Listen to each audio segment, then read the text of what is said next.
అనుకున్నదే అయింది.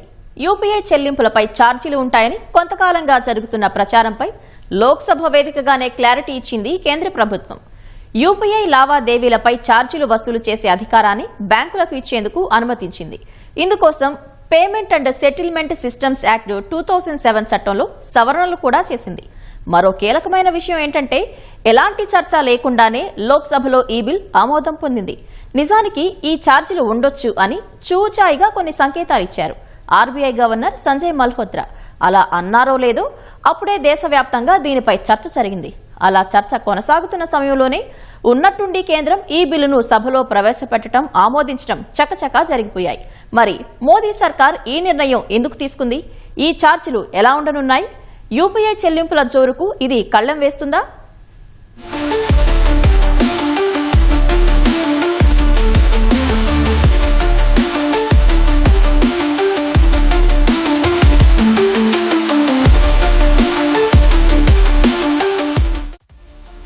Unified payments interface, సంక్షిప్తంగా యూపీఐ, దేశంలో డిజిటల్ చెల్లింపుల విప్లవానికి తెరతీసింది ఈ వ్యవస్థ.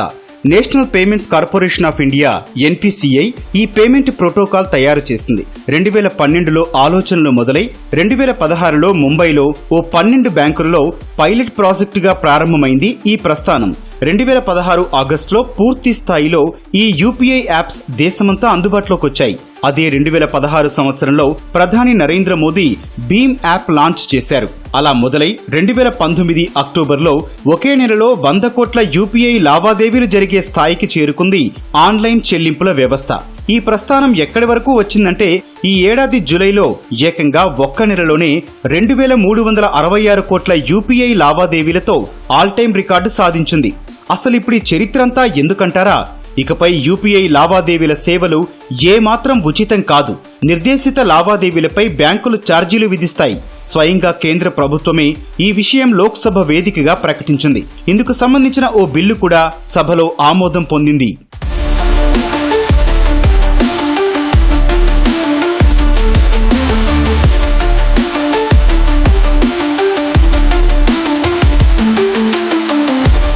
Payment and settlement systems act 2007లో సవరణలు చేసింది కేంద్ర ప్రభుత్వం.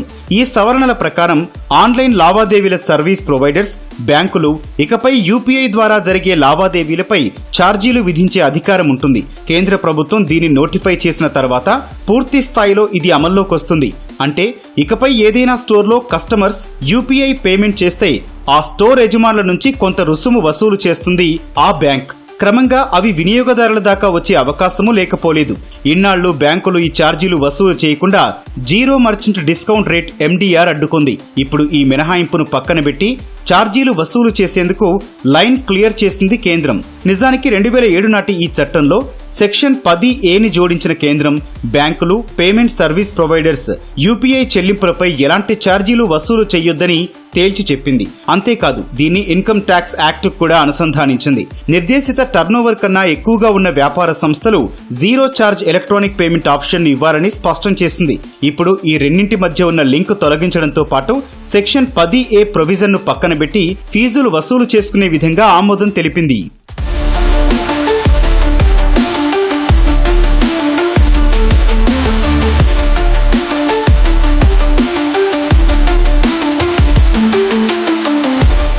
మరి ఈ ఛార్జీలు ఎంత వసూలు చేస్తారు? వినియోగదారులకు ఇవి వర్తిస్తాయా? ఈ అంశాలపై ఇంకా చర్చ జరుగుతోంది. చెప్పాలంటే స్పష్టత రాలేదు. ప్రస్తుతం అందుబాటులో ఉన్న అధికారిక సమాచారం ప్రకారం భారీ వ్యాపారులకు కస్టమర్స్ 2000కు మించి చెల్లింపులు చేస్తే అప్పుడు ఆ వ్యాపారి నుంచి బ్యాంకులు ఛార్జీలు వసూలు చేస్తాయి. అంటే కేంద్రం టార్గెట్ ఇప్పటికైతే పెద్ద లావాదేవీలే అనుకోవచ్చు. అంతేకాదు ప్రస్తుతం కేంద్ర ప్రభుత్వం ఇంత ఛార్జీ వసూలు చేయాలని ఓ రేట్ ఏమీ నిర్ణయించలేదు. ఎప్పటి నుంచి ఈ ఛార్జీలు అమల్లోకి వస్తాయి, వినియోగదారుల నుంచి ఈ ఛార్జీలు వసూలు చేస్తారా అన్నది ఇప్పుడే క్లారిటీ ఇవ్వలేదు. ప్రస్తుతానికి ఇదంతా ఓ ఫ్రేమ్ వర్క్ మాత్రమే. కొన్ని అంచనాల ప్రకారం 2000కు మించిన లావాదేవీకి 30 నుంచి 40 బేసిస్ పాయింట్స్ వరకు ఫీ ఉంటుండొచ్చు. అంటే 0.30% నుంచి 0.40% వరకు ఫీజు చెల్లించాల్సి వస్తుండొచ్చు. మరికొన్ని అంచనాల ఆధారంగా చూస్తే కేంద్రం ఈ ఫీజును 0.25% నుంచి 0.4%గా నిర్ణయించే అవకాశాలున్నాయి. ఇక ఓ వ్యక్తి నుంచి మరో వ్యక్తికి జరిగే లావాదేవీలను మాత్రం ఈ ఫ్రేమ్వర్క్ లోకి తీసుకొచ్చే యోచనలో కేంద్రం లేదు అన్నది మరో అంచనా. ఇవాళ అమెరికా, ఫ్రాన్స్, యుఏఈ, సింగపూర్ లాంటి దేశాలు యూపీఐ డిజిటల్ సిస్టమ్ మీద ఒక పెద్ద స్టడీ చేస్తున్నారు. ప్రపంచంలో ఇలాంటి వ్యవస్థ ఇంత మటుకు ఏ దేశంలో లేడు. ఇవాళ చిన్న చిన్న లావాదేవీల నుంచి పెద్ద పెద్ద లావాదేవీలు యూపీఐ ట్రాన్సాక్షన్స్ నడుస్తున్నాయి.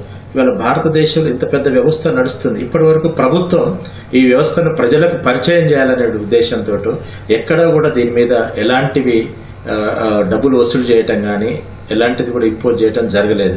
కానీ ఇప్పుడు నడుస్తున్నటువంటి ఈ వ్యవస్థలో బ్యాంకింగ్ కావచ్చు, సర్వర్ సిస్టమ్ కావచ్చు, అండ్ ఫిట్నెట్ వ్యవస్థలు కావచ్చు, సర్వర్ ప్రొవైడర్స్ కావచ్చు, ఇప్పటి వరకు సర్వీస్ ఉచితంగా ఇచ్చినారు. ఏ లావాదేవీలు జరగాలన్నా ఎంతో కొంత దానికి కొంత నగదు చెల్లించాల్సిన అవసరం ఉంది. ఇవాళ మనం సర్వీసులు తీసుకుంటున్నటువంటి విద్యుత్ కావచ్చు, టెలికాం కావచ్చు, అదేవిధంగా మొబైల్ ఛార్జెస్ కావచ్చు, ఇవన్నీ కూడా అంతో ఎంతో ఛార్జీలు విధిస్తున్నాయి. ఇప్పుడు అందుబాటులో ఉన్న సమాచారం ప్రకారం చూస్తే భారీ వ్యాపారులే తప్ప చిన్న కూరగాయల దుకాణాలు, టీ షాపులు లాంటి వ్యాపారాలకు మాత్రం ఈ ఛార్జీలు వర్తించకపోవచ్చు. ఇక్కడ ఒకటి మాత్రం అర్థమవుతోంది, కొత్తగా ఈ ప్రొవిజన్స్ తీసుకురావడానికి కారణం డిజిటల్ పేమెంట్స్ ఎకో సిస్టమ్ కు ఎలాంటి ఇబ్బంది లేకుండా సుదీర్ఘకాలం పాటు కొనసాగించాలి అనుకోవడం. పైగా ఈ వ్యవస్థకు సంబంధించి నిర్వహణా వ్యయం అంతకంతకు పెరుగుతోంది. ఆ ఖర్చును ఎన్నాళ్లు భరించాలి అన్నదే ఇక్కడ అసలు విషయం. అలా కాకుండా నిర్దేశిత లావాదేవీలపై ఛార్జీలు వసూలు చేస్తే ఆ మేరకు నిర్వహణ భారం కొంత తగ్గుతుందన్నది కేంద్రం ఆలోచన. అయితే ఈ ఛార్జీల అమల్లోకి వస్తే బ్యాంకులు, సర్వీస్ ప్రొవైడర్స్ లబ్ధి పొందే అవకాశం ఉంటుంది. ఇక్కడే ఓ ముఖ్యమైన అంశం ప్రస్తావించాలి. ప్రస్తుతానికి బ్యాంకులు, ఫిన్టెక్ సంస్థలు సర్వర్ల కెపాసిటీని పెంచుకోవడానికి, లావాదేవీల భద్రతకు, యూపీఐకి సంబంధించిన కస్టమర్ సపోర్టు కోసం భారీ మొత్తంలో పెట్టుబడి పెడుతున్నాయి. ఈ లావాదేవీలపై ఇంత ఖర్చు పెడుతున్నా డైరెక్ట్ రెవెన్యూ ఏమీ ఉండటం లేదు. ఛార్జీలు అమల్లోకి వచ్చిన తర్వాత ఆ మేరకు ఆపరేషనల్ కాస్ట్ తగ్గే అవకాశం ఉంటుంది. బ్యాంకులు కానీ, అదేవిధంగా సైబర్ సెక్యూరిటీ కానీ, నెట్వర్కింగ్ లో ఒక నవీకరణ తీసుకురావటం, అండ్ అదేవిధంగా ఈ సర్వర్ ప్రొవైడర్స్ ఇంత నాణ్యమైనటువంటి సర్వీస్ని మనకి ఇవ్వాలంటే, ఇంత క్వాలిటీ పెంచాలంటే, ఇవాళ సైబర్ సెక్యూరిటీలో మోసాలను వెంటనే నియంత్రించాలంటే మనకు ఒక ప్రత్యేకమైనటువంటి వ్యవస్థ అవసరం. దాన్ని బలోపేతం చేయాలనేటువంటి ఉద్దేశంతో భారత ప్రభుత్వం లోక్సభలో ఈ చట్టాన్ని తీసుకురావడానికి ప్రయత్నం చేస్తున్నది. దీనికి ఒక పరిమితులు అనేటువంటి విధించేటువంటి అవకాశం ఉంది. ఈ చట్టంలోకి ఎవరు వస్తారు, ఎవరి మీద ఈ నగదు ఛార్జీలు అనేటువంటి ఇంపోజ్ చేయాలి, ఎవరి దగ్గర ఈ సర్వీస్ సంబంధించినటువంటి ఛార్జీలు తీసుకోవాలనేటువంటి ఇంకా ఎక్కడ నిర్ణయం జరగలేదు. ప్రభుత్వం ఒక పక్క బ్యాంకులు, ఆర్బీఐని సంప్రదిస్తుంది, ప్రజలతోటి, వ్యాపారస్తులతోటి డిస్కషన్ చేసిన తర్వాతనే దీని మీద ఒక నిర్ణయం తీసుకునేటువంటి అవకాశం ఉంది. ఒక పక్క కొన్ని అపోహలు కూడా ఉన్నాయి. ఈరోజు ఏవైతే ఈ యూపీఐ ట్రాన్సాక్షన్స్ అవుతున్నాయో రాబోయే రోజుల్లో డిజిటల్ సిస్టాన్ని ఎత్తివేస్తారనేటువంటి ఒక అపోహను క్రియేట్ చేస్తున్నారు. ఇది సత్యదూరం, ఇది అవాస్తవం. నిజానికి ఇప్పటికిప్పుడు తీసుకున్న నిర్ణయం ఏమీ కాదిది. ఎన్నో ఏళ్లుగా చర్చలు జరుగుతున్నాయి. ముఖ్యంగా ఇండస్ట్రీ నిపుణులు ఎప్పటినుంచో సూచనలు చేస్తూనే ఉన్నారు. ఎలాంటి మర్చెంట్ ఫీ లేకుండా ఇలా ఏళ్ల పాటు సుస్థిరంగా బిజినెస్ మోడల్ ను కొనసాగించడం కష్టమని కేంద్రానికి వివరించినట్టు సమాచారం. యూపీఐ చెల్లింపుల నుంచి ఎలాంటి రిటర్న్స్ రాకపోవడం వల్ల పేమెంట్ ఇన్ఫ్రాస్ట్రక్చర్ ను మరింత బలోపేతం చేసేందుకు అవసరమైన నిధులు వెచ్చించలేకపోతున్నామన్నది సర్వీస్ ప్రొవైడర్స్ వాదన. అంతేకాదు, సేవలను విస్తృతం చేయడానికి 1-2 సార్లు ఆలోచించాల్సి వస్తోందని చెబుతున్నారు. అందుకే ఎండీఆర్ ని అమల్లోకి తీసుకొస్తే కొంతవరకైనా సమస్యకు పరిష్కారం లభిస్తుందన్నది వాళ్ల వాదన. డిజిటల్ ఇండియా అనే భారీ లక్ష్యం పెట్టుకుని తగ్గట్టుగానే దూసుకుపోతున్న సమయంలో ఇండస్ట్రీలో ఎలాంటి ఇబ్బందులు లేకుండా చూసుకోవాలని కేంద్రం కూడా ఆలోచించి ఉండొచ్చు.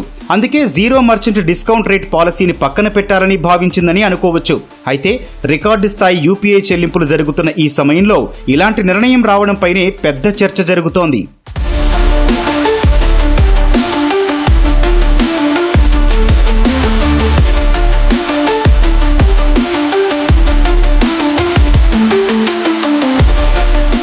అధికారిక డేటా ప్రకారం ఈ ఏడాది జూలై నెలలో ఏకంగా 29.9 లక్షల కోట్ల రూపాయల విలువైన యూపీఐ చెల్లింపులు జరిగాయి దేశవ్యాప్తంగా. ఈ విషయంలో ప్రపంచంలోనే అతిపెద్ద రియల్ టైం పేమెంట్ సిస్టమ్ గా ఎదిగింది. ఫోన్ పే, గూగుల్ పే లాంటి యాప్స్ వినియోగం అంతకంతకు పెరుగుతోంది. మరి ఇలాంటి సమయంలో ఫీజులు వసూలు చేస్తే యూపీఐ లావాదేవీలు తగ్గుతుండొచ్చు అన్న వాదన వినిపిస్తోంది. చెల్లింపుల పరంగా చూస్తే 2000 అన్నది చాలా చిన్న సంఖ్యగానే కనిపిస్తుండొచ్చు. కానీ వ్యాపారులకు సంబంధించిన యూపీఐ లావాదేవీల్లో వీటి వాటా 4 3% ఉన్నా విలువ ఆధారంగా చూసినప్పుడు మాత్రం 67% వాటా కలిగి ఉన్నాయి. ఇప్పుడు మర్చెంట్ డిస్కౌంట్ రేట్ పెంచడం వల్ల డిజిటల్ పేమెంట్స్ ఇండస్ట్రీకి ఏటా కనీసం 5,000 కోట్ల నుంచి 10,000 కోట్ల వరకు ఆదాయం తీసుకొచ్చే అవకాశాలున్నాయన్నది ఓ అంచనా. అయితే ఎండీఆర్ ఎంత ఉంటుంది, ఫైనల్ రేట్ ఎంత ఫిక్స్ చేస్తారు, మళ్లీ ఇందులో ఏమైనా మార్పులు చేర్పులు ఉంటాయా అన్నది నోటిఫై చేసేంత వరకు తెలియదు.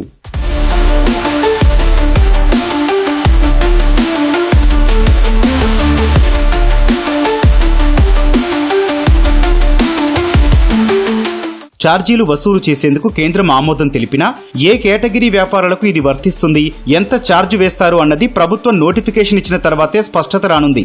అయితే ఈ నిర్ణయం రాకముందే ఆర్బీఐ గవర్నర్ సంజయ్ మల్హోత్రా ఆసక్తికర వ్యాఖ్యలు చేశారు.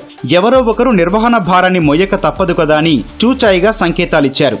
ఈ వ్యవస్థను ముందుకు తీసుకెళ్లాలంటే కొన్ని తప్పకపోవచ్చు అన్నది ఆయన మాటల్లోని సారాంశం. అనుకున్నట్టుగానే కేంద్రం ఈ నిర్ణయం ప్రకటించింది. ఇప్పటికైతే సామాన్యుల, చిన్న వ్యాపారులపై ఎలాంటి భారం ఉండదని తెలుస్తున్నా కేంద్రం దీనిపై అధికారికంగా ఎలాంటి ప్రకటన చేస్తుందో వేచి చూడాలి.